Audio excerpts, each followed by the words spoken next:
It has been said that crisis does not create a man. Crisis reveals him. Actually, that was on the sign of a barbecue restaurant, but I stand by it. If I had to describe myself, my wish would be to say that I'm a free spirit, I'm relaxed and calm, but in a crisis situation, another person kind of creeps forward, a person I'd like to keep back and not acknowledge that's me. It took a crisis of enormous proportions for me finally to accept that this other person is also part of me. The crisis I'm talking about is a crisis that was enormous for all of us in the United States. It was, of course, the Katrina crisis in 2005. It was particularly important for me because I was born and raised in New Orleans. And so it was a very personal crisis to watch my city wash away. We all know what happened with the crisis, right? The Katrina hurricane clipped the Gulf Coast, Texas, Louisiana, and came ashore in Mississippi. And when it did that, it broke the levees, and all the water from Lake Pontchartrain flooded the city. A lot of people decided not to leave because of their choice. Many people could not leave, lack of transportation, other resources. And it's these people that my story is about. In 2005, I was a social work professor in San Antonio at Our Lady of the Lake University. I would have described myself then calm, young, hip professor, high standards, warm, approachable. And that's what I would like my students to think about me back then. When the Katrina crisis hit, I remember that it was tearing me apart. I would go into an empty classroom and watch the video footage of the day, choked up and trying to hold it together so that I could compose myself and go and teach my classes. I was getting migraines. I was getting nosebleeds. I couldn't sleep at night. It was affecting me so much. I had to do something. I had to do anything.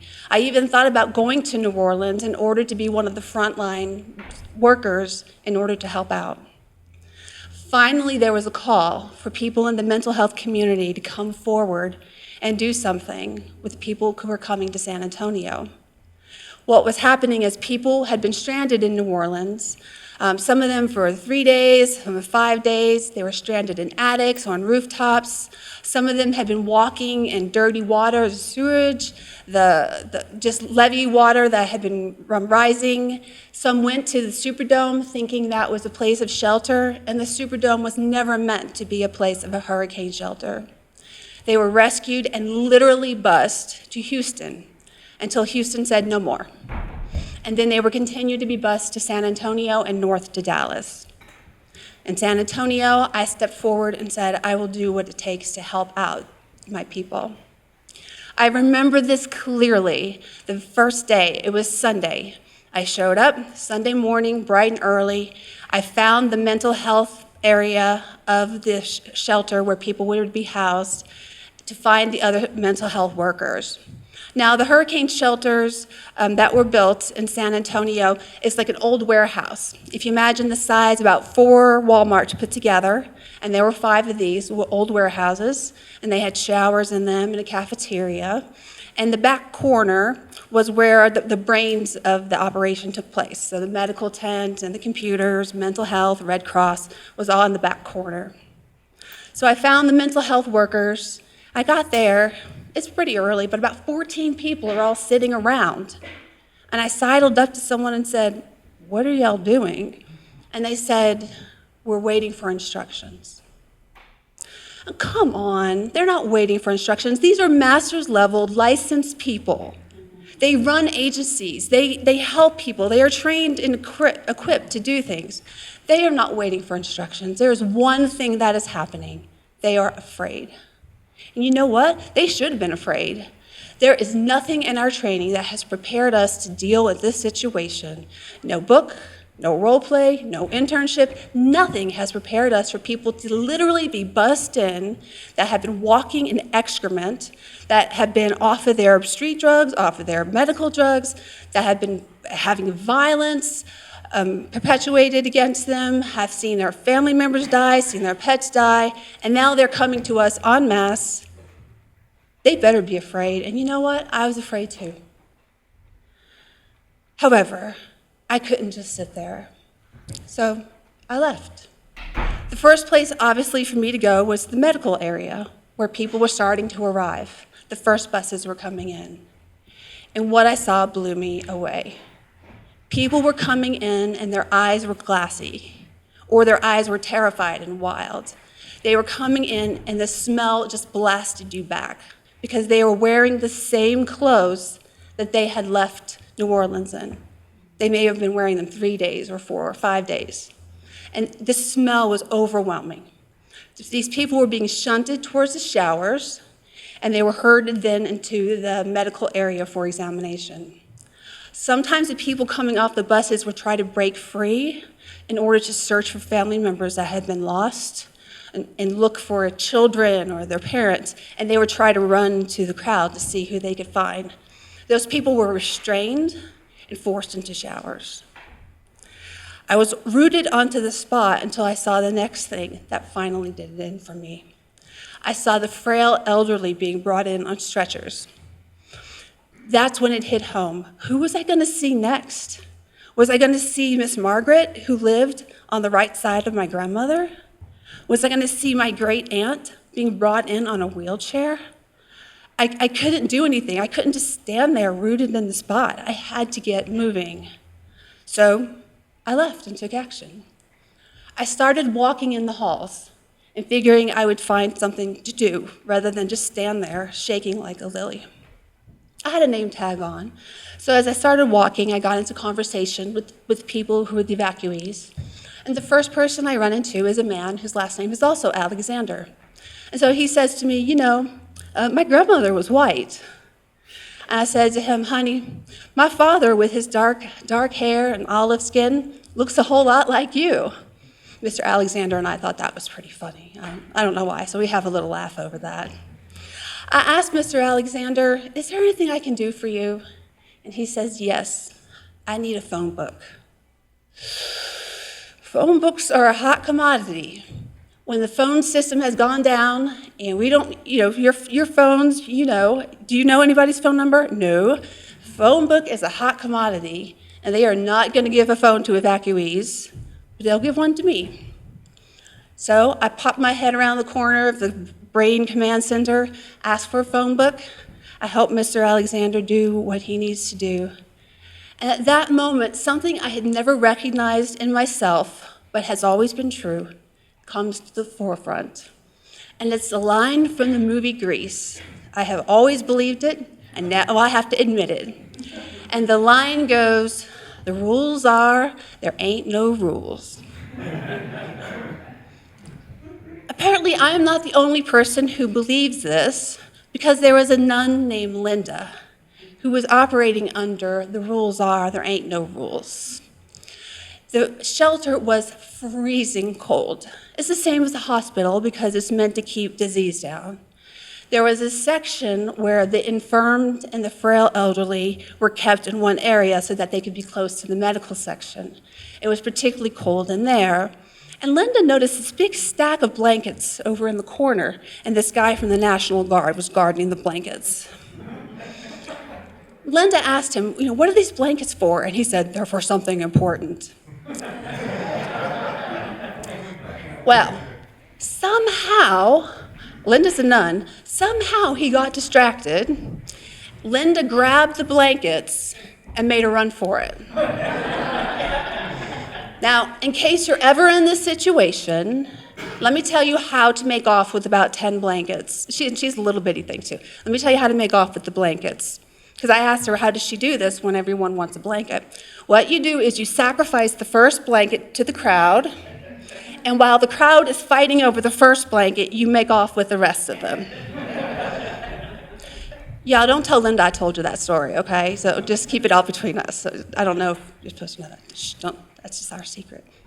So Linda then has the blankets, and she's distributing them to the infirmed and to the frail elderly.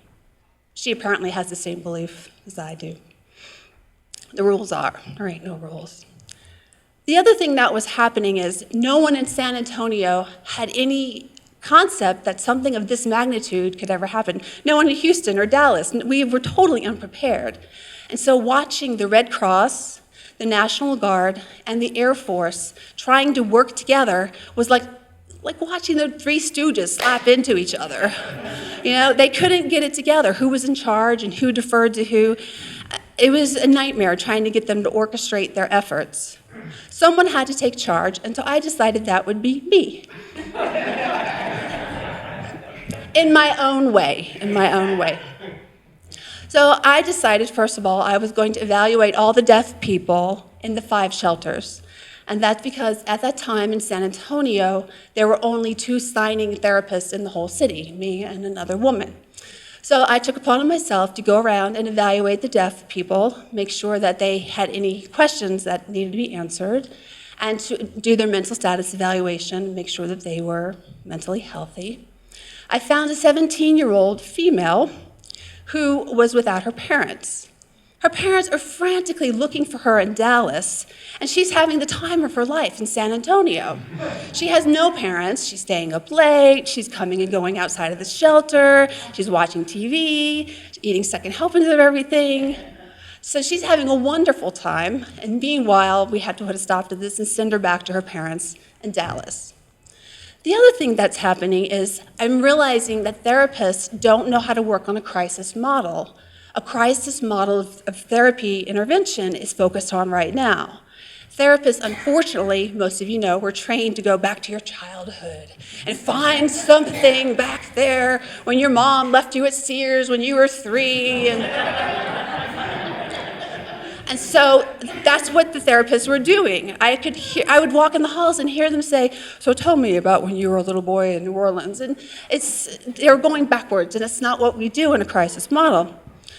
So I took it upon myself to start training other clinicians without anyone's consent or approval. I just took it upon myself. Imagine a 16-car pileup on I-25, and the EMS arrives and says, "So tell me about when you were 3 and your mother left you at Sears." I mean, it's just ridiculous. You need to focus on now.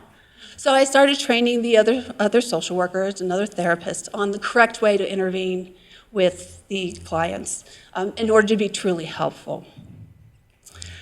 One thing I did discover about myself, besides the fact that I break rules and I'm bossy, I did notice that I take time to see the beautiful and discover what's truly beautiful and sometimes wonderful in kooky situations.